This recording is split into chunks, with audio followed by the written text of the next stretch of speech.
In this episode, we try to cram as much content as we possibly can in view of the community quarantine in the Philippines. We do a rundown of games played, take a look at what's in the cull pile, talk about a non-gaming thing you can do now that we find ourselves stuck at home, and hear some feedback from the meeple.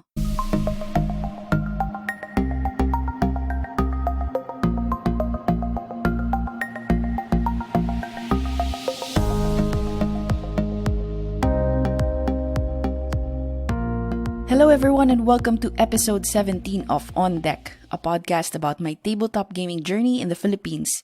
If it's your first time listening in, welcome to the show. My name is Glory and I host this podcast to help you curate your collection and find the next game you'll love. I also run the hobby Instagram account, the Boardgamer PH, where I review games and talk about my gaming sessions with friends. So, it's now... I don't even know what day it is. It's March 21, 2020 at the time of this recording. So how is everyone? I hope you guys are doing okay and safe at home. Last March 16, 2020, the President of the Philippines implemented an enhanced community quarantine in the whole of Luzon. So we now find ourselves stuck at home, worried about what's coming, worried about our jobs, our salaries, and everyone who has been suffering from this virus. I have been work from home since Monday, and I don't want to make this episode political or social or anything like that because chances are you did not come here for that. But I do wish everyone is doing okay.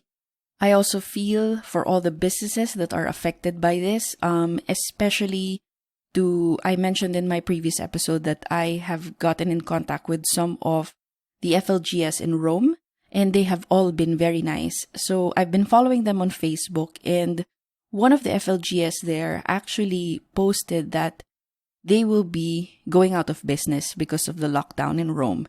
And I really feel for them. It's only starting now in the Philippines. We don't know the long-term effect of everything that's happening. So I hope the SMEs are going to be fine, and I hope the government helps them.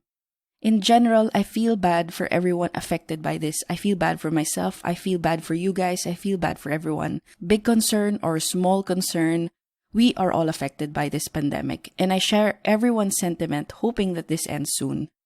But that being said, I'm still going to give you a good show as well as I can because we all need some entertainment, right? Whether you are affected or whether the effects of this pandemic is minimal to your life, I think we all need some entertainment now in this lockdown. So, I've been working with some of the folks in Gaming Library through G Live. We have been trying to stream every day since the enhanced community quarantine. Actually, just since the community quarantine. We do random chit-chats. We try to stream plays, and you can find that in On Deck's Facebook page, so check that out. You can also visit my Instagram account since I think I'll be posting more there for people who find their internet wonky, like me. That's why our G live streams some of them have actually been wonky because of the internet dilemma right now. Everyone's online, so not a lot of people have good internet, have fiber connections, so medyo wonky. Mini reviews in my Instagram will be posted as time goes by. So, before we start the show, and in line with our last episode, let's hear from one of our loyal listeners, Jason, for the Board Game Made Me segment. Jason said, "Board games made me a liar. Too much bluffing games." I found that really funny. Yes, that is true. Before board games, I never thought that lying would be fun. I mean, lying to your friends, giving them a straight face. I mean, yes, poker has done this. Poker actually invented, I think, bluffing in terms of gaming. But now, because of the so many good deduction games, you don't need to know how to play poker to actually bluff your way through a game. Okay, so with that said, let's now go to what have I been playing.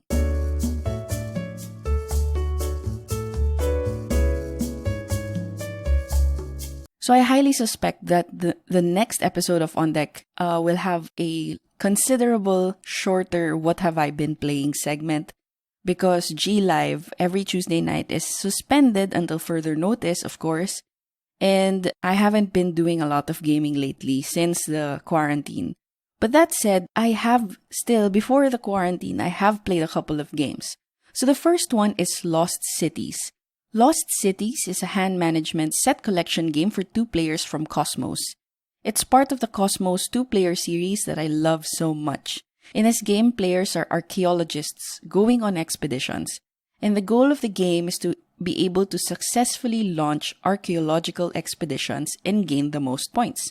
So in each turn, a player plays a card either on an expedition, the expeditions are different colors, or on a face-up discard pile on that particular color as well. Before ending their turn, the player then gets a card from the face-up discard pile or the face-down pile. So they have 2 choices. The cards played are numbers 1 to 10 of different colors, and the cards have to be played in an ascending order. But certain numbers can be skipped, so you can have 1 and then 4 and then 7. It can be skipped. One skip though, you cannot go back, so you can't play a 4 and then play a 3. The twist here is that opening up an expedition will cost you 20 points automatically. At the end of the game, you add the sum of the numbers played per expedition and deduct 20 points each expedition. Add all your points and the player with the most points wins. There are also expedition cards you have to play before the lowest number that will multiply the result of your expedition, whether it's positive or negative. So these cards are called negotiation cards. Well, I assume that's what they're called kasi may handshake siya instead of the number. So what this does is it multiplies the result. So let's say you didn't get to overcome the 20-point barrier and you have negative 2 points. It doubles that. If you played 1 negotiation card, it doubles that. It becomes negative 4. This game is one of the older 2-player games from the Cosmos series, but it's still one of the better 2-player games in my opinion. I actually played Schotten, which is a re-implementation of Battle Line. And I think for me, Lost Cities is an easier game to teach for non-gamers, especially to your special someone who's a non-gamer. This is a very quick and easy game that you can get into. Player interaction is still there because you can hold on to cards that the other player needs. So this is actually something that you want to do. When you see them opening up a new expedition and you have, let's say, the 10 of that expedition, you want to hold on to that 10 because for sure they will get that when you discard it. This is very light, but there are still some tactics involved when making decisions to hold on to cards and revealing the expedition that you will try to accomplish. Also, deciding on whether or not to open up a new expedition when you're midway in the game. Those are actually very good decision points in this game. So this is one of my favorite 2-player games, but this is why it's the first game I talk about. I've actually placed it in my cull pile. Why? Because I have played this game to death. I would just have random inuman nights where a friend of mine will be not as drunk as my other friends, and we would actually play this non-stop until our other friends sober up. And I actually prefer playing it through the app. The app has varying levels of difficulty. You can go up against a more experienced AI and so on and so forth. So I like playing it in the app, so I think it deserves to go to another home. But this is a very good 2-player game. The next game is Twinit. Twinit is a pattern recognition dexterity game for 2 to 6 players from Cocktail Games. This game is quite simple. Each player is given a stack that contain different colorful patterns. Once a player sees 2 identical patterns, that player must touch it with 1 finger each.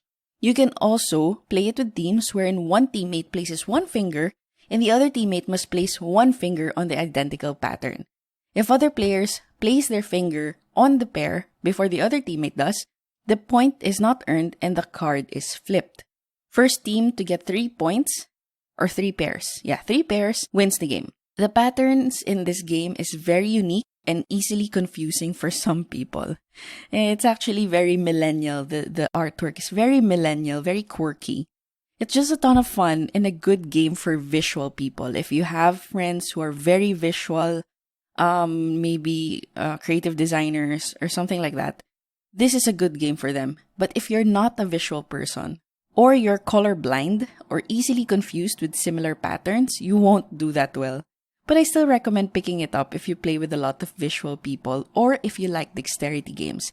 Actually, nakakatawa na lang if someone in your group is very is not really good at determining patterns, because there are a lot of similar patterns here but not identical. So that would be fun. The shout out loud moments are just really, really fun, and the suspense part before you flip that card is really fun too. I recommend playing a couple of rounds and switching partners so that if someone is really good at it, you won't totally dominate, especially if they're partnered with someone who's not so visual. The next game is the game Quick and Easy. The game Quick and Easy is a cooperative hand management game for 2 to 5 players from NSV. In this game, you win the game if you're able to play all 50 cards. There will be 2 discard piles in front of you, with one pile requiring cards to be played from 1 to 10 and the other from 10 to 1. Each player will have a hand of 2 cards, and on their turn, they can choose to play one or both of their cards and draw back up to 2 cards. If they cannot play a card, they lose the game. So the cards are divided into 5 colors with 1 to 10 in each color. And the player must follow the sequence or play the same color of the immediately preceding card. This is the only way to break the rule. And the way you can reset the sequence of the card. So for example, you're already too high in the 1 to 10 track. Let's say you're on the 9th and it's color blue, and you play a blue card na number 2. Then you get to reset and you go back to 3, 4, 5, 6. The catch is the players may not tell the other players what they have in their hand exactly, but they can say what color they have and whether they have a high or low of that color. So I've never played the game, so I wasn't familiar with the objective of the game. People just always told me that it was a gamier the mind, and I couldn't really imagine it. I must say though that I really enjoyed the game Quick and Easy. First, I am a fan of cooperative games, so I like the cooperative nature of this game. I like the fact that you need to balance whether you're getting rid of all of your cards in one turn, or try your best to play it in normal manner to save cards that may come in handy during future turns. I like that resetting factor is just dictated by the color, which makes this super easy to comprehend. I believe that the game, you get to reset it by exactly 10 plus or 10 minus cards because it's 1 to 100. So this game and Twin It are both not available in the Philippines yet. This is just part of the game haul that Hans brought home from Germany. But both these games I will get as soon as they arrive, for sure. This is a very good filler game, a very good introductory game. It's thinkier than some of the more really basic games, but it's actually really fun for gamers too. The next game is Chinatown. Chinatown is a negotiation set collection game for 3 to 5 players from Z-Man Games. In this game, players are retailers trying to get sections of a Chinatown. Each round, players choose certain sections of the board and given tiles representing businesses of varying sizes. At the end of the turn, players earn income from businesses they have on the board in their territory. Payouts vary depending on whether you have completed that business or not because they're varying sizes. And of course, completed businesses pay out more and payouts carry on from round to round. So if you get to complete a business early on, that's actually good for you. So since you want to close off businesses, the heart of the game involves negotiating with other players to trade certain areas of the board. Those that have no businesses yet and you want to complete your own because it's adjacent. Or certain business styles that are not yet on the board because you want to complete a certain type of business. Let's say the business entails you having 6 of that kind, then you have to have 6 of those tiles, and maybe you don't really get to draw 6 of that particular type. You can also trade business styles on the board, but this must be both the business and the land under it, well, the territory under it. Trade can be as creative as possible. It can be with money, tiles you have, areas on the board, future areas, or future tiles you get, or even non-game related favors. Player with the most money from income at the end of the game wins the game. This was first mentioned to me after my last play of Catan because we were talking about how I liked the negotiation part of it, especially when people were cooperating. I love the simplicity of the game. It's basically set collection and you need your set together on the board. That's it. The heart is really in the negotiation. It's practically impossible for you to complete your set if you do not trade with other players. I also like the fact that players are given a big leeway in terms of negotiating and they can get as creative as possible. Although there is some math involved in determining whether the trade is worth it or not. For example, before, Hans said that what he'll give me is a future tile drawn in exchange for particular tiles that I have. Towards the end of the game, he was actually offering me a percentage of his current business that I will help him with. But I saw that, actually, si Luwilo yung nakapansin, not me, that it was mathematically not in my favor because he has already a lot of businesses on the board and I will only get a percentage of 2 businesses. So there's math involved. You can math it. Sometimes you can just feel it out. Sometimes I was just feeling it out whether or not this trade is worth it because you also can compute how much they'll get because of that trade. A downside, though, is related to the heart of the game. Players who do not want to trade will ruin your game. If they just don't want to, it's not because of the math, it's not because they don't think it's worth it, it's because they just don't want to trade and they want to play it just, I'll do the businesses that I draw. That's going to ruin the whole gameplay. If only a few players are also actively trading, there's more downtime for other players. Negotiating can be intimidating at first. You don't know if you're making the right kind of trade. You don't know if it's worth it. You don't know if they're going to accept it. And if they reject you, you feel a bit bad. Also, I think that people can be bullied in this game. If someone is very strong or aggressive and they just try to bully you into giving in to their demands, right? But that being said, you have to play it with the right group. If you find the right group that's very cooperative in negotiating, but at the same time has critical thinking and can say no to you when you're trying to bully them, then that's fine. I'm very interested to try Good Critters now that I find negotiation games fun. I want to see what that game brings to the table, as I understand that it seems to be closer to Cash and Guns rather than Chinatown. Chinatown will definitely be staying in the collection. I can't wait to play it with my other game groups. I want to see if they are cooperative or not. The next game is The Mind Extreme. It's another cooperative game for 2 to 4 players from NSV. So for those who are familiar with The Mind, this game is basically just that, but with an added twist. In this game, players must play cards in ascending order for the white cards and in descending order for the red cards. The cards are from a deck of 1 to 50 cards instead of 1 to 100 like in The Mind. So this must be accomplished without talking or communicating in whatever form with other players. Players receive cards according to the current level they are in, so 1 card, 2 cards, 3 cards, depending on the level. And if they make a mistake, they lose a life. The goal of the game is to beat the levels required depending on the number of players playing the game, and that's it. If you've been listening to this podcast from the beginning, you know that we are fans of The Mind. Is it the absolute best game ever? No. But is it innovative, engaging, and fun for all types of players? Yes. I've actually played it with varying groups, with gamers, with my non-collector gamer friends, and even my office mates who have no idea what modern board gaming is. I don't get why there's so much hate directed towards this game when it's so effective in pulling in new players into this hobby.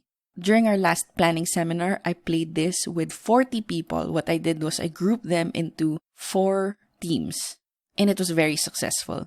Reducing the deck from 1 to 100 to 1 to 50 is actually very significant since there is more chance to get close cards.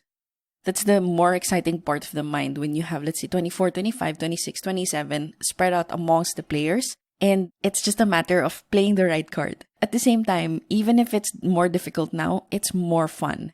I love the added complexity of the descending order deck and the way that the timing changes. If you're actually very good at The Mind and you have a game group wherein you have the same rhythm, you know how to time it, then this one is a very good addition to your collection because the descending order will ruin that rhythm. If you already have the base, The Mind, do you need this? I personally do not think so because I've actually tried playing this variant using the base deck. Blue and I played a 2-player game of The Mind and we split the deck into 1 to 50 and 50 to 100. But if you're OC and you need the color, then go for it. Or if you don't have the base game of The Mind, you can go ahead and jump to this copy now. It's not yet available here, sadly, but I know it will be coming soon. The next game is Blood Rage. Blood Rage is a card drafting area control game for 2 to 4 players from Common Limited. In Blood Rage, players are playing their own Viking clans. The game is played in 3 phases or ages, and it's divided into different parts. The first part involves players drafting cards that allow them to do different things. Upgrade their clans, their leaders, their ships, their monsters, fulfill quests, add to their strength, and do other things. The main part of the turn consists of players taking turns doing actions, which can be to invade a particular territory on the board, pillage that territory and get that reward, and play the cards they have. There are a number of nuances in the actions, and I won't go into each and every detail, but basically, players have rage that is their action. So, rage number, and that's the number of actions that they can take. Different actions will take up different rage amount, and once a player's rage runs out, they end their turn, and they can't do even the free actions. During the fighting, players can also upgrade their stats, rage or glory. Glory is what they get when they win battles, and the number of figures that they can have on the board. At the end of the phase, Ragnarok happens, and all figures on a particular territory are sent to Valhalla, together with all the other figures killed during the battle. At the end of 3 phases, the player with the most glory points, either earned during the battle or other bonuses from their cards, wins the game. I must also mention that those figures that are sent to Valhalla come back to the players per age. So you guys know how much I love Vikings in general. And I must say that Blood Rage is actually a really good implementation of the battle philosophy of Vikings. You would actually hear this a lot from Last Kingdom. They always say, for glory or Valhalla. Because they say that if you win, you get glory. But if you lose, at least you go to Valhalla because you die fighting. What's interesting about this game is the card play. That's actually the heart of the game. It can also be the barrier to entry of new players. The rulebook actually recommends playing with random cards dealt to the players, but I wouldn't recommend this because I've seen really bad games go because of this. I recommend instead setting aside different cards and dealing random ones to new players, so they get the feel of the card play involved. There are a variety of different strategies in Blood Rage. Loki strategy is probably the most famous. It rewards you for dying and getting figures to Valhalla, so you actually don't want to win battles. Other strategies gives you plain brute force, and those that allow you to get as many figures as possible on the game board. People say that Loki's strategy is definitely overpowered, but in my opinion, as long as you can get as consistent as possible, you can get a good game. Just figure out what you want to do early on and try to be as consistent as possible. Since it's from Common, it goes without saying that the miniatures are so nice. Monsters are actually scary looking and they would be perfect if they were painted, but I'm not a painter. The clans are also unique figures. And then the artwork is also very nice, very Viking-y. And not even the playful kind of Viking-y. I wish there was a better way for me to store it, but I think I just have to live with the fact that if I want to fit everything I have in one box, the minis are going to get squished in a way. So this is a game that's going to stay in the collection. I actually have Mystics of Midgard and Gods of Asgard because I really like it, though I have yet to play it with those expansions.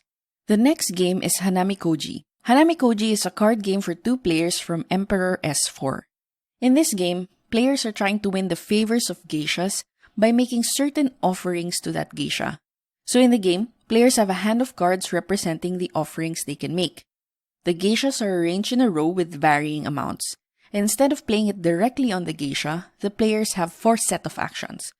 First is to play a card at the end of the round in secret. Second is to discard 2 cards. Third is to pick 3 cards, opponent picks first and then you get what's not chosen. And the fourth is divide 4 cards in a stack of 2, and opponent gets 1 and you get what's left.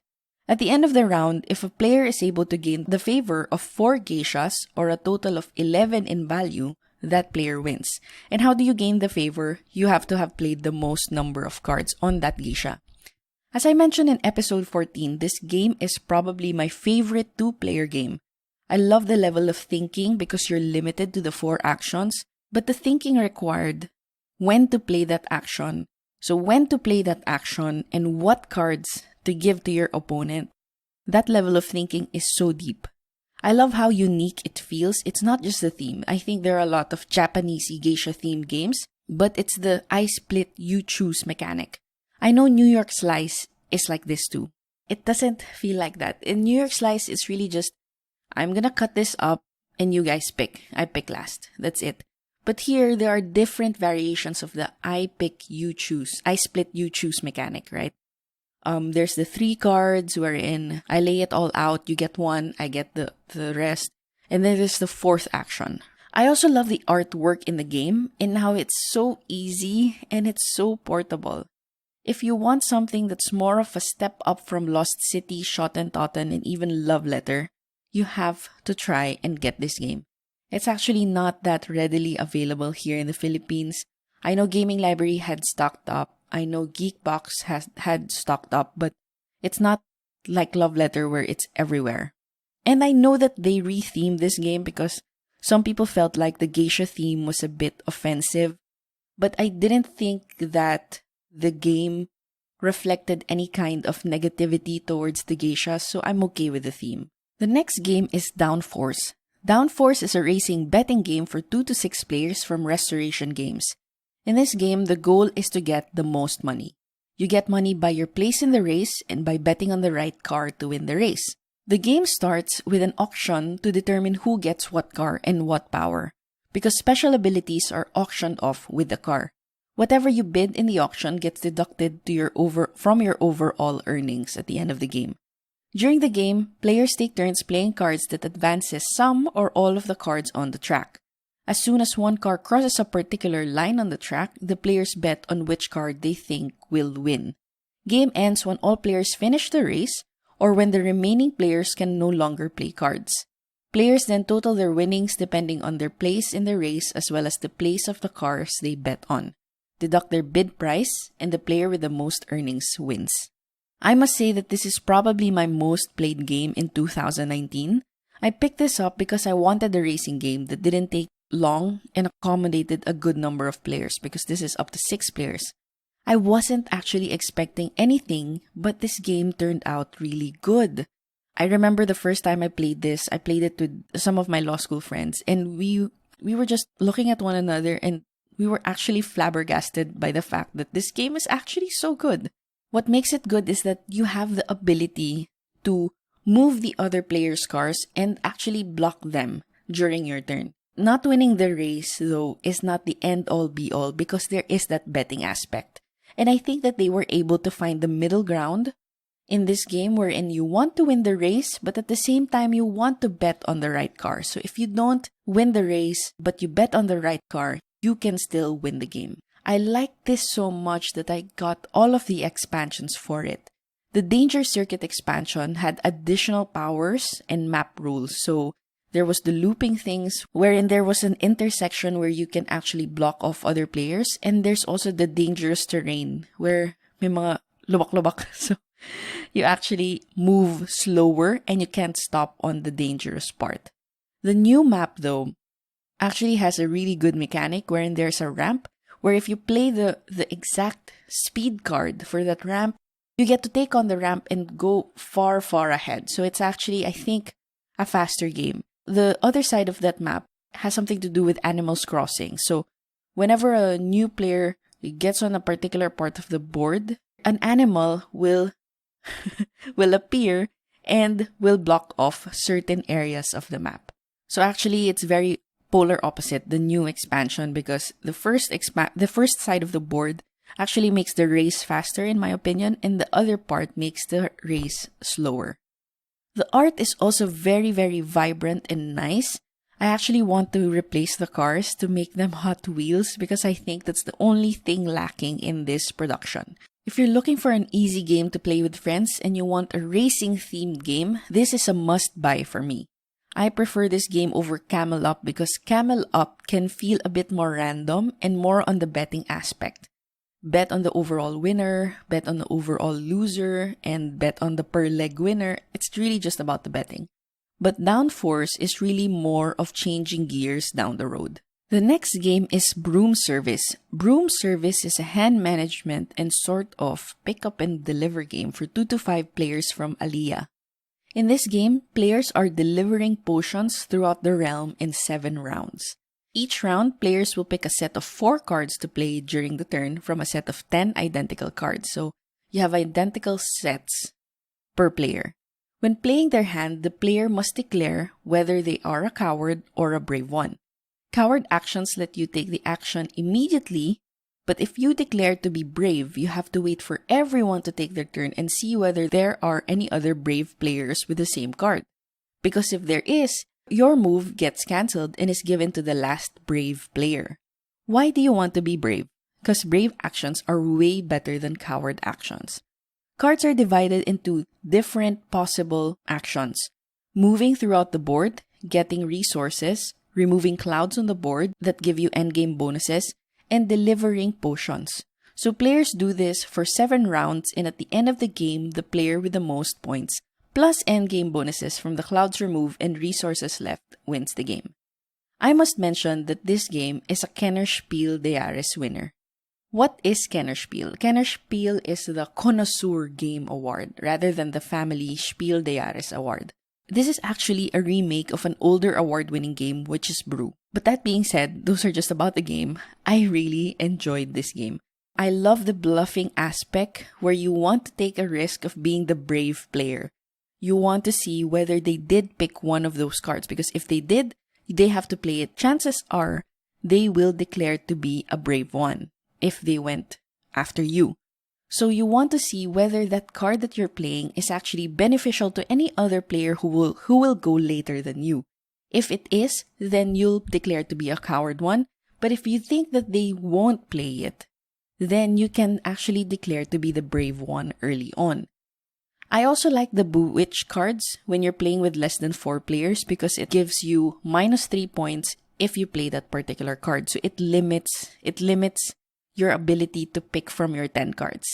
There are also fortune cards of some sort that give you additional objectives or bonuses per round. So there's apparently a more challenging version of this game, and all you have to do is add the additional rules and flip the board over and you got it. And this is probably why it won the Kennerspiel Award. That part is the more advanced one. So far, I'm enjoying this very much, even if I wish that the board looked prettier. It's a minor quibble.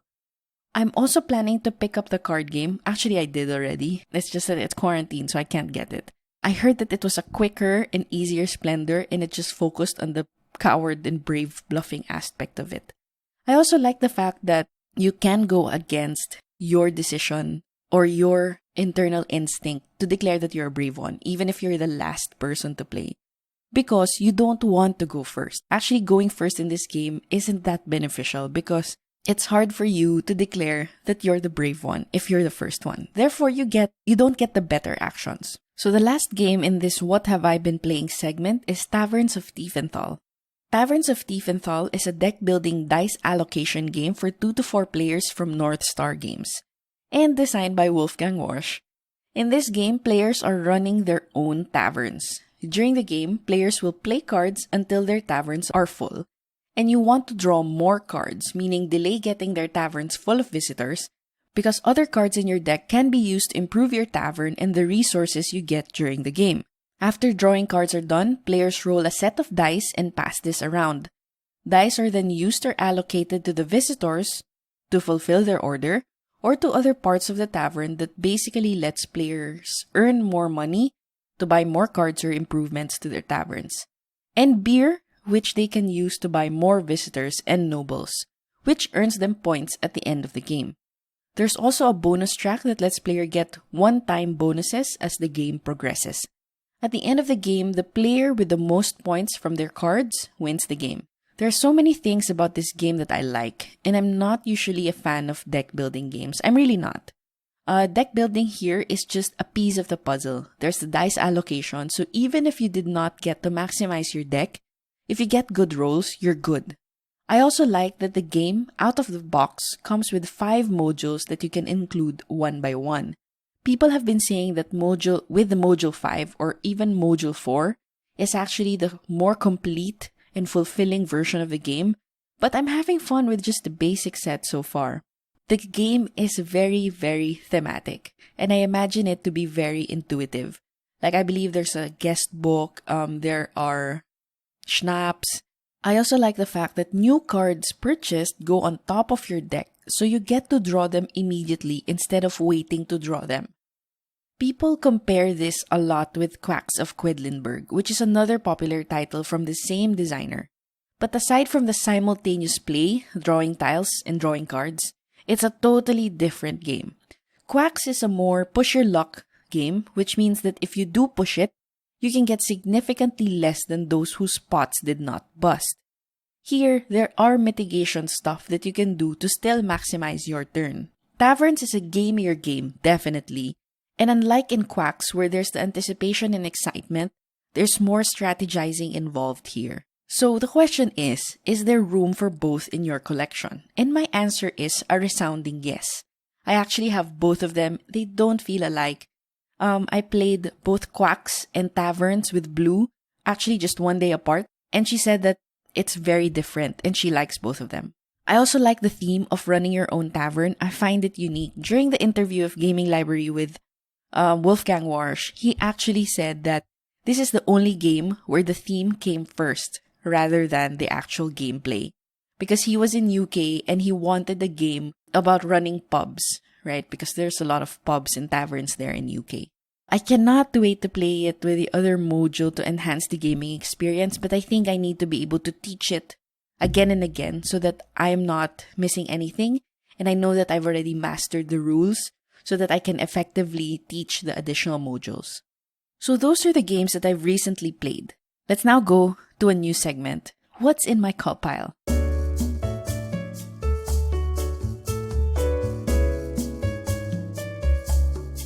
So I'm starting a new segment highlighting a game from my cull pile from time to time. This is, I think, very useful in curating your collection, and I want to share something to you guys, just one game at a time. So the game that I'll be talking about now is Raptor. Raptor is an asymmetrical area movement game for 2 players from Matago. In this game, one player is playing a mama raptor that escaped from the park with her babies, and the other player is playing the team of scientists who are trying to neutralize the mama raptor. Actions are done through card play. Basically, both players play cards simultaneously, and the player who played the higher card gets action points equivalent to the difference, and the other player gets to do the special action of the card. The mama raptor wins if she is able to let her babies escape from the board, or if she kills all the scientists on the board. The scientists win if it is able to capture the babies, or if the mama raptor has enough wounds to tranquilize her. So this game had a lot of hype as one of the best 2-player games. Even though I liked the gameplay and the pieces and the look of the game, it just felt meh. It felt very abstracted, which is not necessarily a bad thing because I really love some abstract games like Squadro. But this one, it just felt like it needed more theme in it, because chances are you bought it for the theme, but you don't get that much out of it. It also felt like the card play wasn't that meaningful, even if you're trying to read your opponent. You want to play your medium cards at the right time so that the difference isn't that big. You want to play your lowest card properly so that you get the action when you need it, but it just felt a bit random, and you can't really strategize it too much. It was most of the time about making the most of what you're left with. So I'm getting rid of this because I have so many 2-player games and I definitely like others more than this. For area movement for 2 players, I prefer Blood Rage. Well, it's significantly more complex than this one. It's just that for 2 players and you want something area movement, then you can play Blood Rage instead. I'm actually very excited to try Unmatched because I think that's also a good card-driven 2-player game. And also I want to try Funkoverse because that's also area movement card-driven fighting game. I'm finding that card-driven games are not necessarily my type of games, but there are some exceptions like Blood Rage, Inish. I can't think of anything else, but there are exceptions. It just has to have something more than just actions totally dictated by cards. There has to be something else except just card play. So what do you guys think of Raptor? Do you think I was unfair? Let me know. So that is what is in my cull pile for this episode. I'll update you guys from time to time when there's a game that I think should be talked about in the cull pile. Let's now go to the next segment.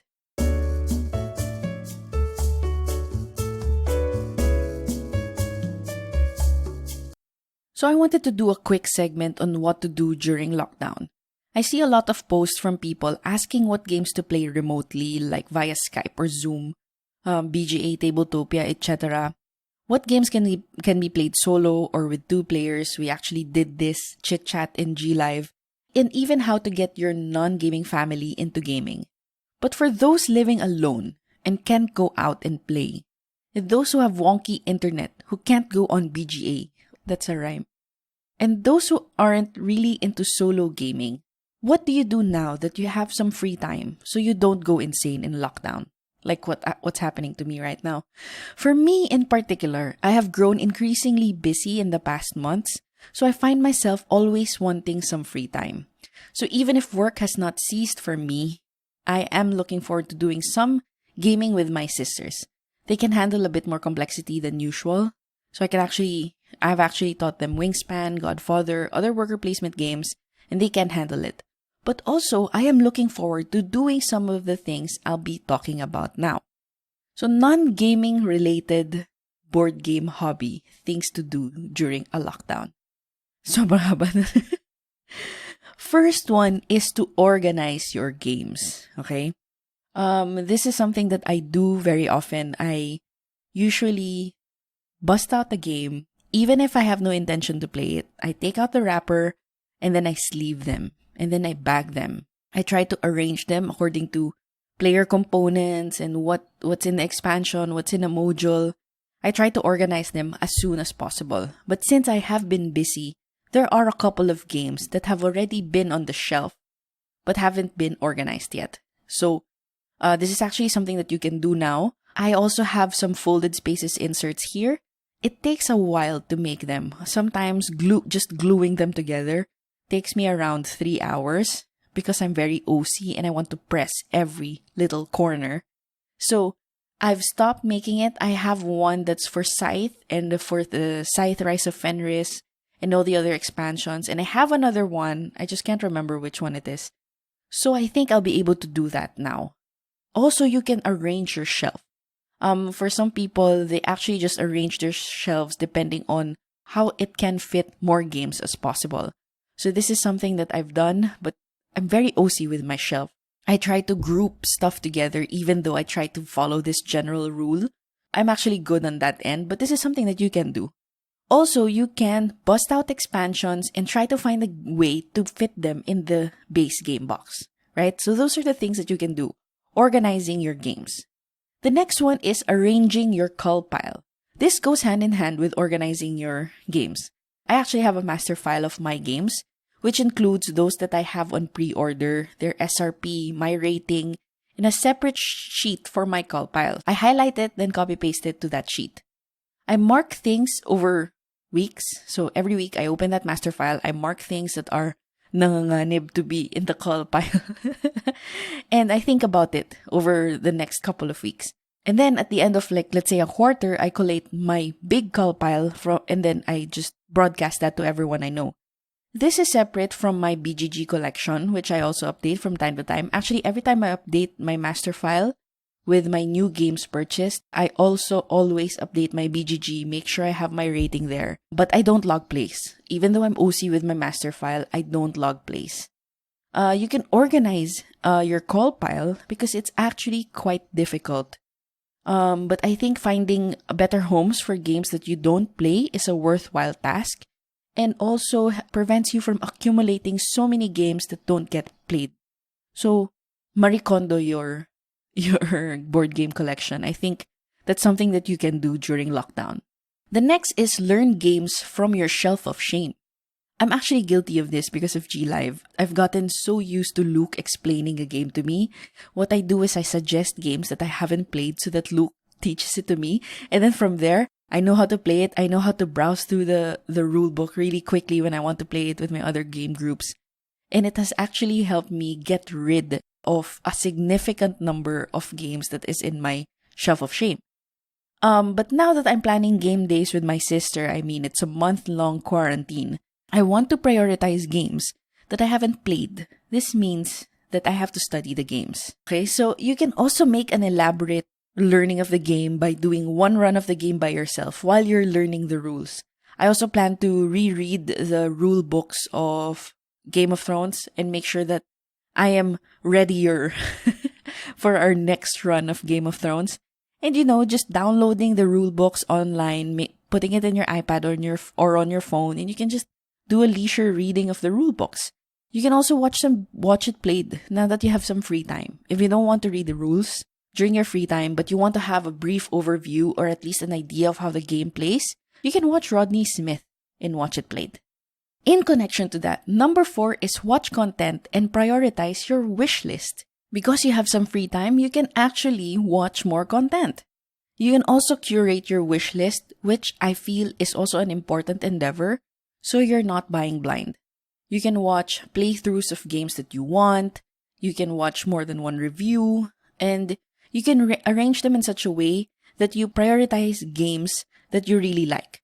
So for example, in that master file that I talked about earlier, I actually have another sheet with my wish list. I put there the games, I put there how much I want it, I put there if it's a maybe, I delete it if it's a no. I make sure that I have to check it when I've watched a review or a playthrough, and I put there the FLGS that has it or will have it and how much it is. So it helps me become more organized instead of just frantically buying a game because I've heard of it somewhere without having any context of whether that game is really for me. And finally, what you can do during lockdown is to make board game related content. If you like photography, you can start an IG account. Take pictures of the game you think have not been talked about that much.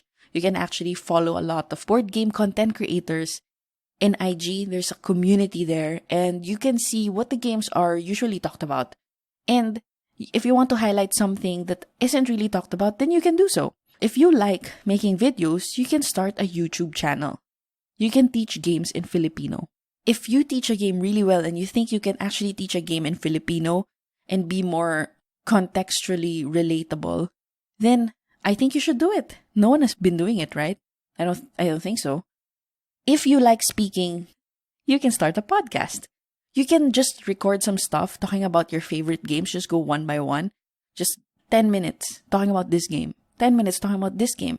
And you can just actually produce your own podcast, right? If you want to learn, if you want to ask me anything podcast related, just shoot me an email. I'll be very, very happy to help you guys get started because there's so much information online and sometimes it can get overwhelming. So if you want to know what I would recommend starting out a board game related podcast, just let me know and I'll help you out. And with that, let's now go to the final segment from the meeple.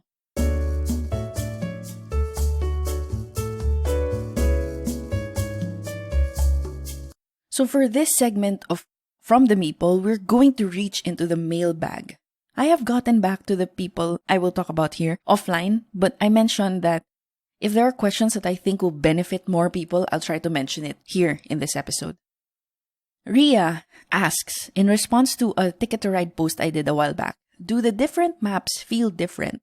And is it not redundant to have the different Ticket to Ride expansions? My answer was that different maps definitely feel different. The base USA map feels like the vanilla version. Well, it is the vanilla version. But it's something that you would likely introduce to new people. The India and Switzerland map for me is really great if you have 2 to 3 players and you want it tight and very, very competitive. Asia is great for playing with a bigger group, like up to 6 people. And if you want more complexity in your Ticket to Ride games, you can pick up Africa. It adds terrain maps. France, it's a longer game because you actually have to build the tracks. And the UK version also is a good choice. I've been hearing a lot of good things about it. I recently picked up Germany. It's a base game. It's a base Germany map. And Japan and Italy versions because I really love Ticket to Ride and these have great reviews. I'm also looking for the UK version. So if you know of anyone selling the UK version, just let me know. The charity Boardgamer also asked me about sleeves I use for Space Base. I got them from Sleeve Kings. They make one specifically for Space Base. It's available in Amazon and also here from Geekbox. I think Geekbox PH has it. If you want to know the specific sleeves you need per game, there's a useful site called Sleeve Your Games. This was actually introduced by Luke. If you're like me though, and you want your sleeves tight, you should be cautious. I think you should try it before you buy a bunch because some of the recommendations, like for Taverns, were loose. They suggested mini Euro, but actually mini Chimera worked better for me because of the preference of the fit. I also buy a bunch of sleeves usually in different sizes so that when a game doesn't fit perfectly, I have backups. Now I am in the process of fully transitioning to Sultan sleeves because I like the premium quality. But I'm also transitioning into this kind of thinking wherein I don't have to sleeve each and every game. Wish me luck, guys. Queenie Drizzy also asked, hello, what would you recommend for 2 players only? Of course, I asked what they currently like to gauge the complexity rating and feel of the game I can recommend. And she said that they just started playing board games. So I recommended Hanamikoji, Lost Cities, and Seven Wonders Duel. I also recommended Splendor for 2, Sagrada, and Century Spice Road. And of course, I suggested that she listens to episode 8 of On Deck, where Blue and I talked about our favorite multiplayer games to play with 2 players. So guys, don't forget that if you have any questions for me or thoughts about the episode, you can reach me through email at theboardgamerph@gmail.com, Facebook through On Deck's Facebook page, and of course through Instagram at theboardgamerph. I will definitely get back to you offline and maybe even talk about it in a future episode. And that is going to wrap up another episode. Thank you for joining me, and I hope you guys enjoyed the show. If you like this episode and the show, please do share it to someone you think will like it too. If not, you can also subscribe to us in whatever podcatcher you are using, Spotify, Apple Podcasts, or Overcast. And if you have been with us since episode 1, a review would always be appreciated. You can post a review in Apple Podcasts or even in Facebook. Stay safe, everyone. I'll catch you guys again next time. Happy lockdown gaming.